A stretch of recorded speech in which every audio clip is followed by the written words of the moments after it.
안녕하세요. 새벽이에요. 오늘도 들러주셔서 감사합니다.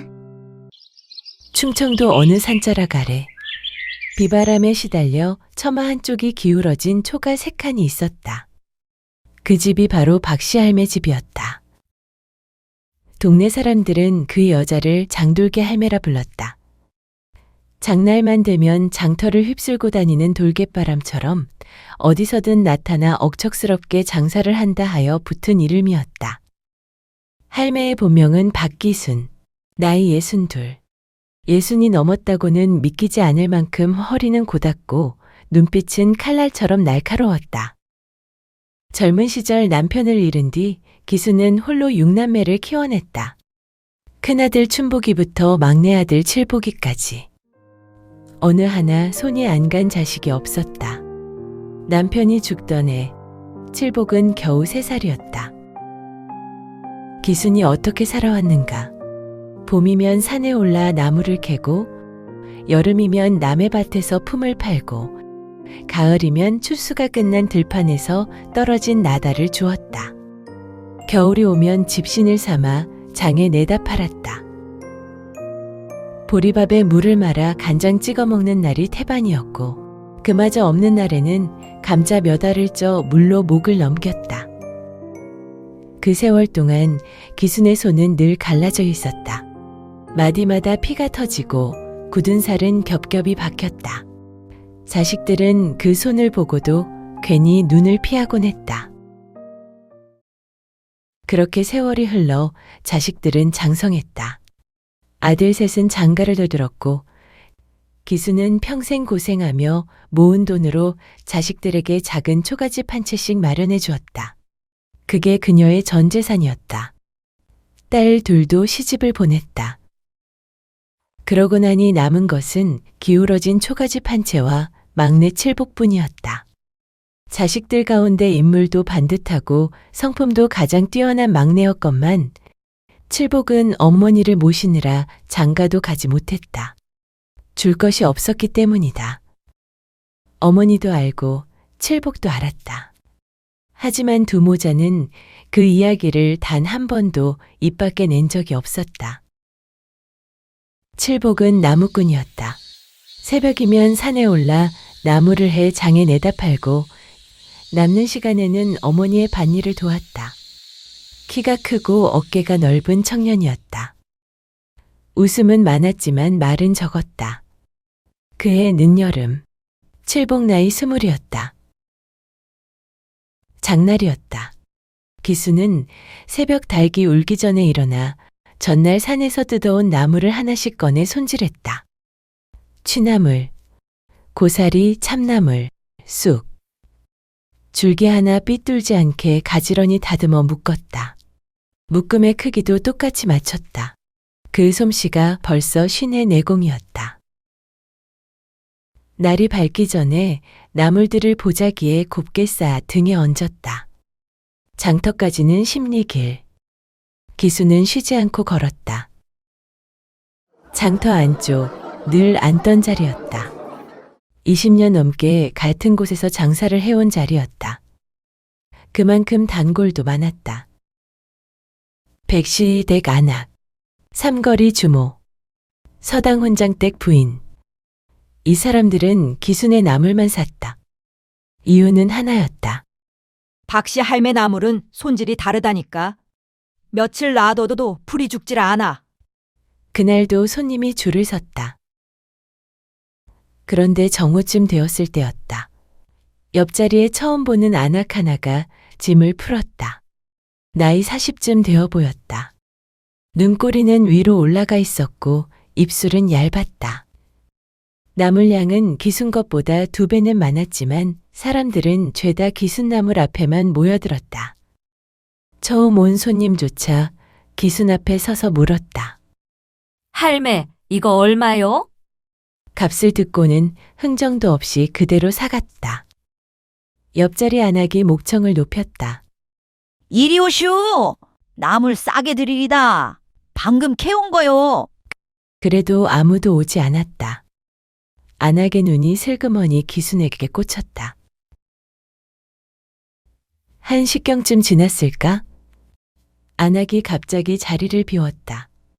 그리고 잠시 뒤 양동이 하나를 들고 돌아왔다. 양동이에서 코를 찌르는 냄새가 났다. 거름 냄새였다. 기순이 눈을 가늘게 뜨며 물었다. 그거 뭐요? 안악은 대답하지 않았다. 대신 양동이를 번쩍 들었다. 그리고 촤! 거름물이 기순의 나물 위로 쏟아졌다. 순식간이었다. 장터가 얼어붙었다. 기순은 잠깐 아무 말도 하지 못한 채 손만 달달 떨고 있었다. 그 나물들은 새벽 어둠 속에서 산에 올라 뜯어온 것이었다. 이슬에 손이 얼어가며 허리를 수십 번 굽혔다 폈다. 안악이 삿대질을 했다. 이게 다 텃세 아니고 뭐요? 왜 손님을 다 빼앗아가? 그 말에 기순의 눈이 번쩍 켜졌다. 내가 뭘 빼앗았다는 거요? 손님이 다 할매 쪽으로 가잖소. 기순이 코웃음을 쳤다. 그 손님들이 오늘 처음 온 손님이요? 안악이 입을 다물었다. 기순이 말을 이었다. 내가 이 자리에서 장사한 지가 20년이요. 그쪽이 오늘 처음 온 거지. 장터 사람들이 슬그머니 고개를 끄덕였다. 안악 얼굴이 벌개졌다. 그래도 내 장사 망친 건 맞잖소. 기순이 딱 잘라 말했다. 그쪽이 먼저 내 나물에 거름 부은 건 맞잖소. 안악이 씩씩거리며 입술을 깨물었다. 그때였다. 장터 저쪽에서 누군가 빠르게 걸어왔다. 20살쯤 되어 보이는 처녀였다. 길게 따은 머리를 등 뒤로 늘어뜨리고 양동이를 두 손으로 꽉 잡고 있었다. 걸음이 성큼성큼 빨랐다. 그리고 그 양동이에서도 익숙한 냄새가 풍겼다. 거름 냄새였다.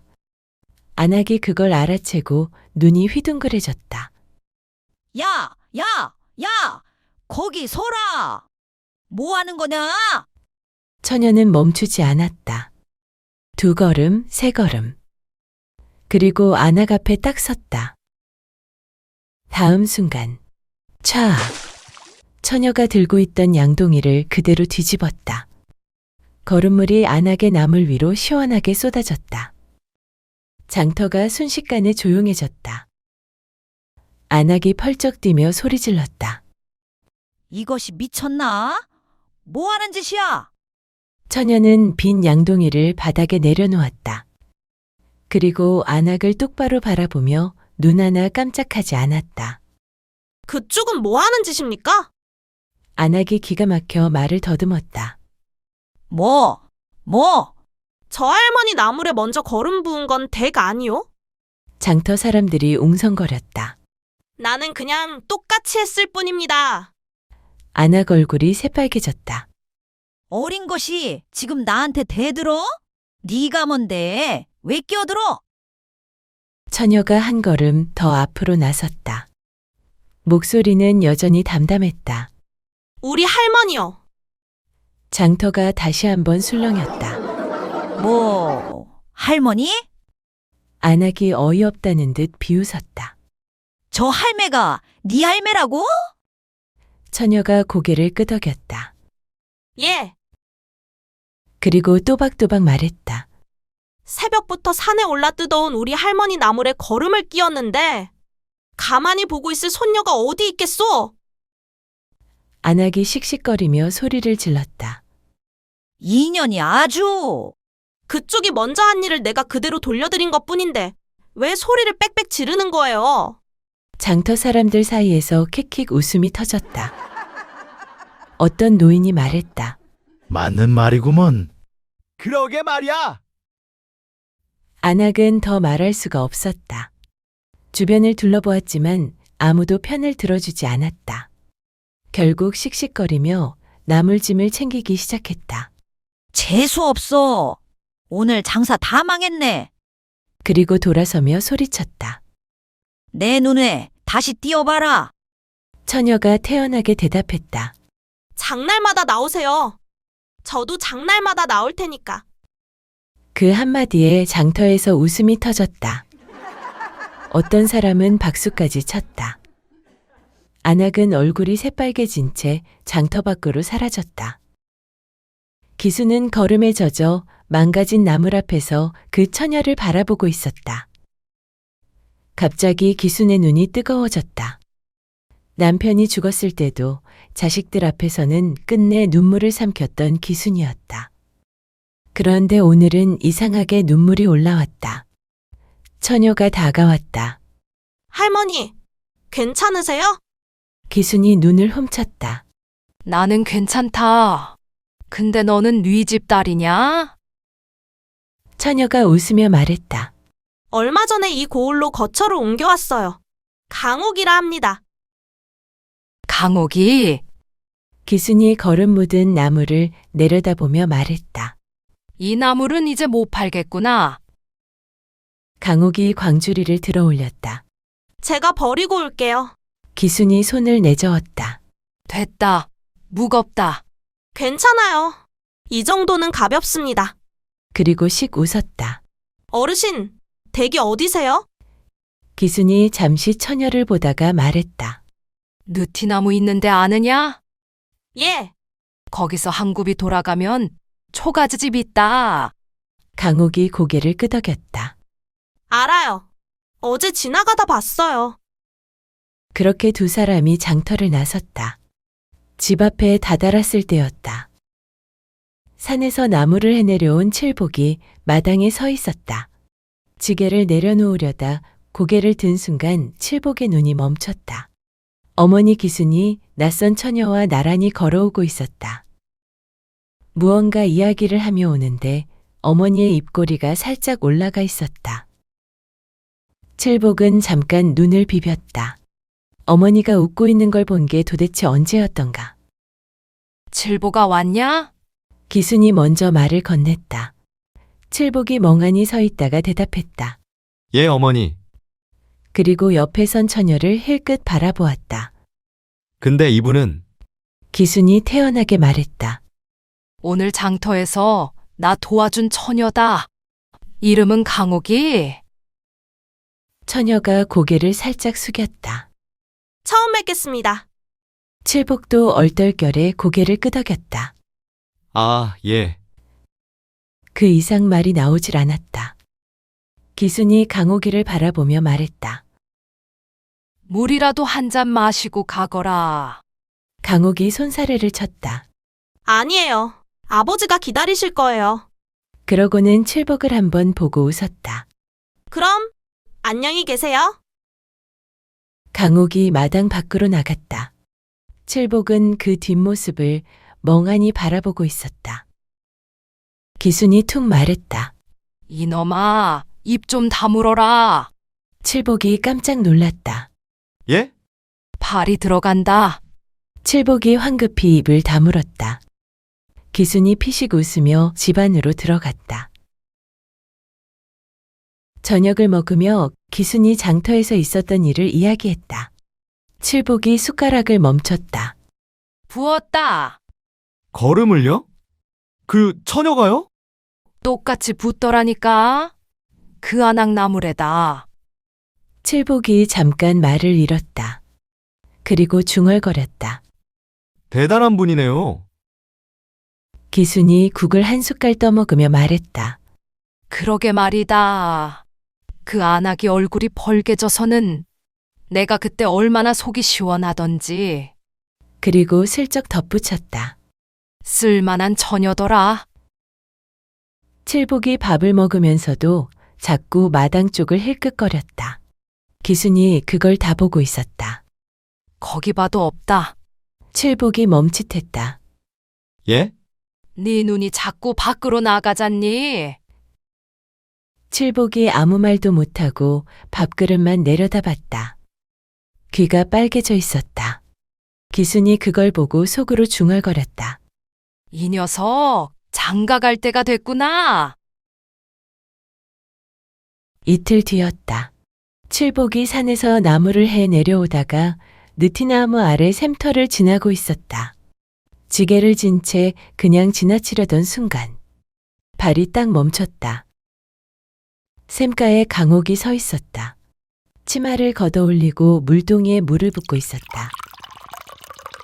칠복이 괜히 목마른 사람처럼 샘 쪽으로 다가갔다. 저기, 강옥이 고개를 들었다. 아, 장터 할머니 아드님. 칠복이 머리를 긁적였다. 예, 칠복이라고 합니다. 강옥이 웃었다. 알아요. 할머니가 말씀해 주셨어요. 잠깐 어색한 침묵이 흘렀다. 칠복이 물동이를 가리켰다. 그거 제가 들어드릴까요? 강옥이 고개를 저었다. 괜찮습니다. 칠복이 얼른 말했다. 이래봬도 제가 좀 힘이 셉니다. 강옥이 웃으며 말했다. 그건 알겠는데요. 제가 길어온 물이니까 제가 들고 가야지요. 칠복이 말문이 막혔다. 강옥이 물동이를 번쩍 들어올리며 말했다. 그럼 먼저 가보겠습니다. 강옥이 돌아서려 하자 칠복이 다급히 말했다. 저기 잠깐! 저도 그쪽으로 갑니다. 강옥이 걸음을 멈추고 눈을 가늘게 떴다. 근데 댁은 반대길 아니신가요? 칠복이 잠깐 멈칫했다. 아, 그게, 강옥이 피식 웃었다. 그 웃음을 보는 순간 칠복의 발이 돌에 걸렸다. 지게가 덜컹 흔들렸다. 강옥이 웃음을 참으며 말했다. 나무꾼이 발이 이리 가벼워서야 되겠어요? 칠복의 얼굴이 금세 붉어졌다. 두 사람은 그렇게 이야기를 나누며 천천히 길을 걸었다. 어느새 어색했던 분위기는 사라지고 산길에는 조용하고 따뜻한 기운이 흐르고 있었다. 그날 저녁, 기순이 밥상을 놓으며 물었다. 칠복아, 근데 나무가 왜 반토막이냐? 칠복이 움찔했다. 예? 오늘 나무 말이다. 반밖에 없더라. 칠복이 눈을 피했다. 아, 그게 산에 나무가 좀 없어서요. 기순이 눈을 가늘게 떴다. 어느 산이냐? 느티나무 아래쪽이요. 기순이 한참 칠복을 보더니 말했다. 거긴 참나무 천지다. 칠복이 입을 다물었다. 기순이 밥을 뜨며 툭 말했다. 나무하러 간 게 아니라 잠시 뜸을 들였다. 강옥이 보러 간 게지. 칠복 얼굴이 순식간에 붉어졌다. 아, 아닙니다. 기순이 코웃음을 쳤다. 됐다. 그리고 중얼거렸다. 그래도 우리 막내 사람 보는 눈은 있구먼. 기순의 입꼬리는 슬쩍 올라가 있었다. 그날 이후였다. 칠복과 강옥은 느티나무 샘터에서 자주 마주쳤다. 처음에는 인사 몇 마디 나누는 사이였지만 날이 갈수록 이야기가 길어졌다. 그리고 그렇게 시간이 흐르는 사이 칠복과 강옥의 마음도 점점 가까워졌다. 그해 가을이었다. 칠복과 강옥의 혼인이 조용히 치러졌다. 큰 잔치는 없었다. 기순집 형편이 넉넉지 않았기 때문이다. 예물이라 해봐야 기순이 장롱 깊숙이 아껴두었던 무명천 한 필이 전부였다. 기순이 천을 내놓으며 말했다. 이거 말고는 줄 게 없어. 강옥 아버지 배서방이 손을 저었다. 이것도 과합니다. 사람이 좋으면 그만이지요. 그러다 슬쩍 웃으며 덧붙였다. 우리 딸 성질이 좀 세서 웬만한 집에서는 못 살 겁니다. 기순이 코웃음을 쳤다. 그래 보이긴 합디다. 배서방이 크게 웃었다. 사돈어른, 철없는 딸이니 잘 좀 이끌어 주십시오. 그래도 우리 강옥이가 틀린 말 하는 아이가 아닙니다. 기순이 짧게 말했다. 살아보고 말합시다. 헌데 마당에는 이웃 몇 사람과 강옥 쪽 식구들만 모여 있었다. 칠복의 형제들은 거의 보이지 않았다. 육남매 가운데 고작 셋째 아들 춘달이 하나 얼굴을 비쳤을 뿐이었다. 기순이 한번 둘러보더니 툭 말했다. 아니, 막내가 장가 가는 날인데 어찌 하나같이 얼굴도 안 비치느냐. 춘달이 괜히 머리를 긁적였다. 큰형은 장에 나갔고 둘째 형도 일이 있다더군요. 기순이 코웃음을 쳤다.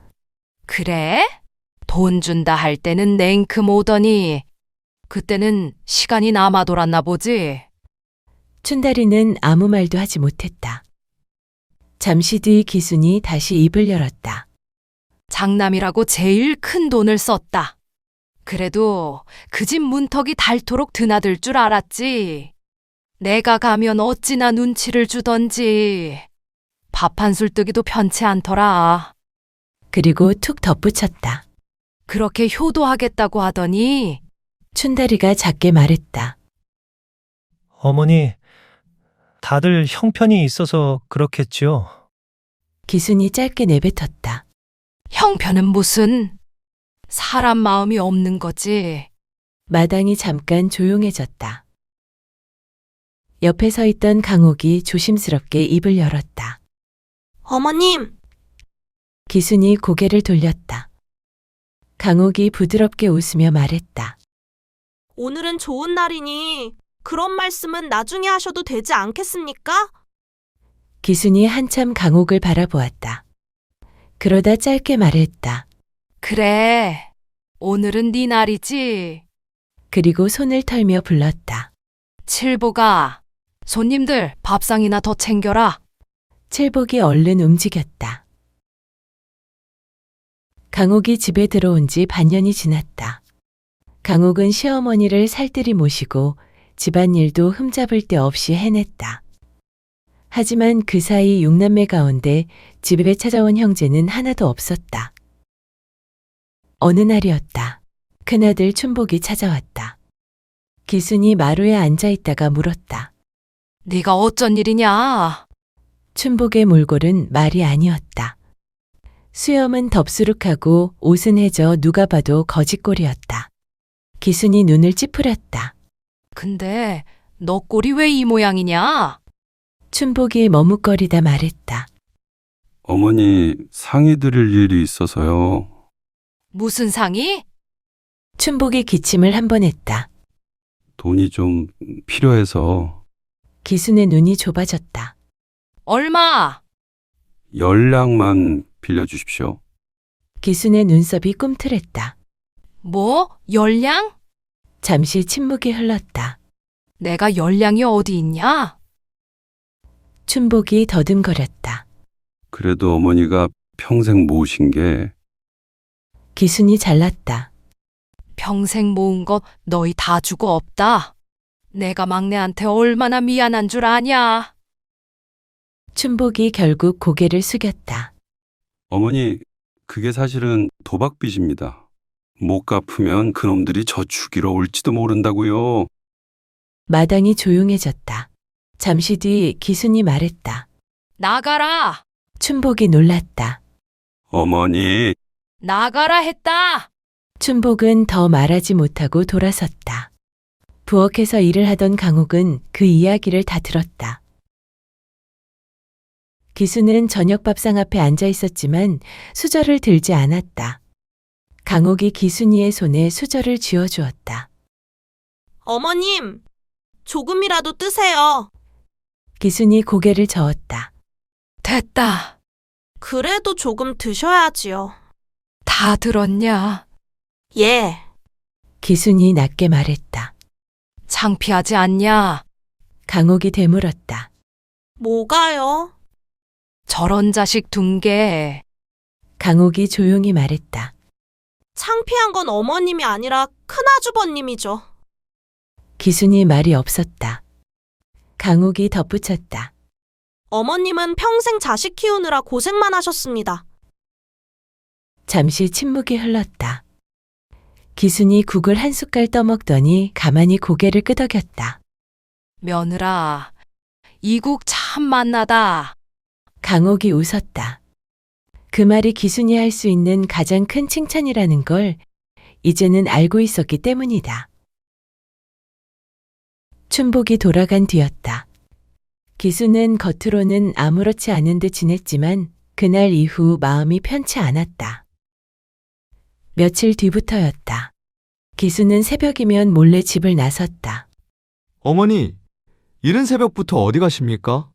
칠복이 물으면 응, 잠깐 바람 좀 쐬고 오려고. 하고 얼버무렸다. 하지만 사실은 남의 집 품일이었다. 춥고 눈보라가 치는 날에도 기수는 새벽이면 장터로 나갔다. 주막에서 빨래품을 얻었기 때문이다. 얼음 같은 물에 손을 담그고 허리를 굽혀 빨래를 하다 보면 어느새 하루가 훌쩍 저물었다. 그날도 일을 마치고 돌아오던 길이었다. 눈이 녹았다 얼어붙은 빙판길에서 기순이 발을 헛디뎠다. 몸이 휘청하더니 아이고! 그대로 크게 넘어지고 말았다. 허리를 심하게 다친 기수는 그날 이후 방 안에서 제대로 움직이지도 못했다. 기침까지 심해졌다. 밤이면 기침 소리가 끊이지 않았다. 칠복과 강옥은 어머니 약값을 마련하려고 물불 가리지 않고 일을 나갔다. 남의 집 장작을 패고 짐을 날라주고 할 수 있는 품일이라면 무엇이든 했다. 그래도 돈은 모자랐다. 결국 칠복이 형제들을 찾아갔다. 먼저 큰형 춘복의 집이었다. 칠복이 조심스럽게 말했다. 형님, 어머니가 많이 편찮으십니다. 춘복이 얼굴을 돌리며 말했다. 나도 형편이 안 된다. 그러더니 툭 덧붙였다. 어머니는 네가 모시고 있지 않느냐? 네가 좀 챙겨드려라. 잠시 뜸을 들이더니 다시 말했다. 막내가 효도하는 것도 나쁘진 않지. 칠복은 아무 말도 하지 못했다. 둘째 형 집도 마찬가지였다. 둘째가 손을 내저었다. 요즘 세상에 애들 먹여 살리기도 벅차다. 그러더니 칠복을 힐끗 보며 말했다. 너는 아직 아이도 없잖아. 그 정도는 네가 감당해야지. 마지막으로 누나 집을 찾았다. 누나는 문턱에 서서 팔짱을 끼고 말했다. 나는 시집간 몸이야. 친정일에 나설 처지가 아니다. 시집 올 때 오빠들은 돈도 받고 집도 받았잖아. 도와달라면 오빠들한테 가야지. 그러더니 코웃음을 쳤다. 왜 나한테 와? 그리고는 문을 쾅 닫아버렸다. 칠복은 한참 그 문 앞에 서 있었다. 칠복은 말없이 돌아왔다. 집에 와서도 아무 말이 없었다. 하지만 축 처진 어깨만 봐도 무슨 일이 있었는지 알 수 있었다. 기수는 이미 다 눈치채고 있었다. 며칠 뒤, 해가 기울 무렵, 기수는 조용히 몸을 일으켰다. 허리는 여전히 아팠지만 이를 악물었다. 지팡이를 짚고 문을 열고 밖으로 나갔다. 걷다 보니 눈이 흩날리고 있었다. 기순이 중얼거렸다. 내가 없어지면 막내도 덜 고생하겠지. 그리고 눈 덮인 산길로 걸어갔다. 그날 저녁이었다. 강옥이 방에 들어갔다가 깜짝 놀랐다. 어머님! 방 안이 텅 비어 있었다. 강옥이 급히 밖으로 뛰어나왔다. 서방님! 서방님! 칠복이 놀라 달려왔다. 왜 그러오? 강옥이 떨리는 목소리로 말했다. 어머님이 안 계셔요. 둘은 급히 마을을 뒤지기 시작했다. 하지만 어디에도 기순의 모습은 보이지 않았다. 눈은 점점 더 거세게 내리고 있었다. 강옥이 산길 쪽으로 뛰어갔다. 어머님! 이 추운 날씨에 도대체 어디로 가신 거야? 눈길 위에는 희미한 발자국이 이어져 있었다. 강옥은 울음을 삼키며 그 길을 따라 걸었다. 어머님! 어머님! 그때였다. 바위 틈 어딘가에서 희미한 불빛이 보였다. 작은 동굴이었다. 강옥이 숨을 몰아쉬며 안으로 들어갔다. 그 안에서 기순이 작은 불을 지펴놓고 몸을 웅크린 채 누워 있었다. 어머님! 강옥이 달려가 기순을 끌어안았다. 어머님! 왜 여기 계세요? 기순이 힘없이 웃었다. 왜 왔냐? 나는 너희한테 짐이다. 막내한테도 너한테도 해준 것 하나 없는데 강옥에게 눈물이 쏟아졌다. 그런 말씀 마세요. 어머님이 이러시면 저희 마음이 얼마나 아픈 줄 아세요? 기순이 작게 중얼거렸다. 내가 없어지면 너희 둘이 편할 텐데 강옥이 고개를 세게 저었다. 아닙니다. 어머님이 계셔야 집이지요. 강옥이 기순의 손을 잡아 두 손으로 비비며 말했다. 이 손 좀 보세요. 얼음장 같잖아요. 그리고 기순을 등에 업었다. 얼른 집에 가요, 어머니. 더 감기 심해지시면 큰일 납니다. 눈은 계속 내리고 있었다. 그 무렵 칠복은 형제들을 찾아다니고 있었다. 어머니가 없어졌습니다. 형제들이 놀라 물었다. 뭐라고? 칠복의 목소리가 떨렸다. 형님들, 해도 해도 너무한 거 아닙니까? 어머님이 평생 허리 휘도록 고생하며 저희 여섯을 키우신 거 다들 아시지 않습니까? 근데 어찌 한번 찾아오시지도 않고 모른 채 하고 계십니까? 어머니는 매번 대문 밖을 한참 내다보십니다. 오늘은 형님들이 오려나 누이들이 오려나 그러시면서요. 칠복의 목소리가 잠시 떨렸다. 그런데 지금 어머님이 이 추운 날 어디 가셨는지도 모릅니다. 형제들의 얼굴이 굳었다. 잠시 뒤 기순의 6 자식이 모두 집으로 모였다. 다들 흩어져 어머니를 찾아 나서려던 그때였다. 눈 덮인 길끝에서 한 사람이 천천히 걸어오고 있었다. 강옥이었다. 강옥의 등에 기순이 엎여 있었다. 눈이 소복이 쌓인 길을 강옥이 한 걸음 한 걸음 내려오고 있었다. 그 모습을 본 자식들의 얼굴이 순식간에 굳었다. 그리고 누가 먼저랄 것도 없이 그 자리에 털썩 무릎을 꿇었다. 어머니, 죄송합니다. 저희가 잘못했습니다. 춘복이 울먹이며 말했다. 어머니, 저희가 사람 노릇을 못했습니다. 어머니, 저희도 죄송합니다. 늘 오빠들만 챙기신다고 괜히 서운한 마음만 품고 저희도 한번 찾아오지 않았습니다. 어머니가 그렇게 고생하시며 저희를 키워주셨는데. 기수는 한참 아무 말도 하지 않았다. 눈 내리는 마당이 고요했다. 그리고 천천히 입을 열었다. 왜 왔느냐? 형제들이 고개를 더 숙였다. 잠시 뒤 기순이 말했다. 그래도 와줘서 됐다. 그날 이후 형제들은 조금씩 어머니의 집을 찾기 시작했다. 하지만 기순이 가장 자주 부른 이름은 강호가 그 이름이었다. 사람들은 말했다. 기순이 평생 고생하며 자식 6을 키웠지만 마지막에 얻은 가장 큰 복은 효자 하나가 아니라 며느리 하나였다고.